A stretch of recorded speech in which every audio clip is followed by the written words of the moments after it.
Unbank po. decisions po ito. Ay, hindi po. Whether or I am not the replying to the decisions question. are characterized by the following qualifications. 1, unconstitutional, void ab initio, violative of due process. All these are present in those jurisprudence and cases as you cited. Mr. President, Bagamat para itong yung pinag-uusapan natin kaninang operative facts, kanina simple lang yung tanong eh. May kaso na po ba na ang Supreme Court sa unanimous decision ay ni-reverse ang sarili nila? Ngayon may dinadagdag na tanong. Pero sige po. Thank you, Mr. President, and to the good gentleman from Pampanga. Gusto ko lang pong bigyan ng point of information, sagot dun sa tanong ng good gentleman mula sa Tarlac, that in fact, the Supreme Court has reversed a unanimous decision in a lot of instances before. Dalawa lang po ang ibibigay kong halimbawa.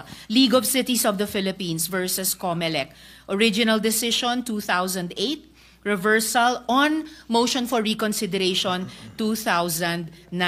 Isa pa pong halimbawa, International Service for the Acquisition of Agri-Biotech Applications Inc. o ISAA et al. Versus Greenpeace Southeast Asia. Original decision, unanimous, December 8, 2015. Reversed unanimously on MR din, July 26, 2016. So, hindi lang po tulad nung sinabi ni Minority Leader na there's always a first time, it has happened before. So, yung ganitong klaseng milagro na hinahanap, posibleng mangyari din po dito sa kasong pinag-uusapan natin. Malay po natin. Salamat po, Mr. President. Salamat sa good gentleman from Tarlac. the good Senator, Senator Marcoleta. may I know from the good Senator if these decisions are bank decisions or divisions?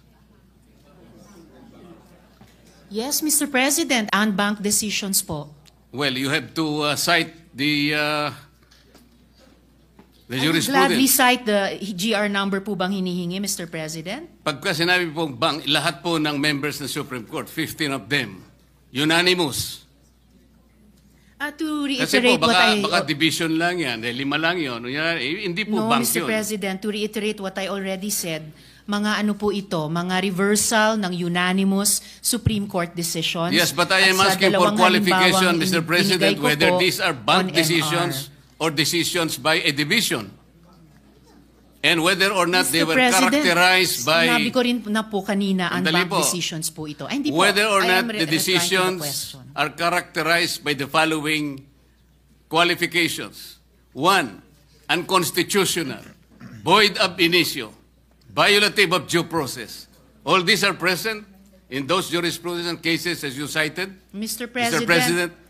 President, bagamat para itong yung pinag-uusapan natin kaninang operative facts, kanina simple lang yung tanong eh. May kaso na po ba na ang Supreme Court sa unanimous decision ay ni-reverse ang sarili nila? Ngayon may dinadagdag na tanong. Pero sige po, yung League of Cities of the Philippines versus COMELEC, the Supreme Court in its original decision in 2008 unanimously declared the cityhood laws unconstitutional.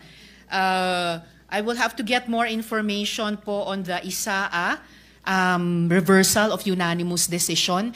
Pero malinaw na mga sagot na po ito dun sa original na tanong. So the original assertion na hindi po natin alam kung na-reverse na ng Supreme Court ang sarili nila sa original na unanimous decision has fallen by the wayside. Kasi the Supreme Court, as I said already earlier, has reversed a unanimous decision unbank in a lot of instances before. Yun lamang naman po, Mr. President. Noted and entered Salamat into po. the records, Majority Floor Leader.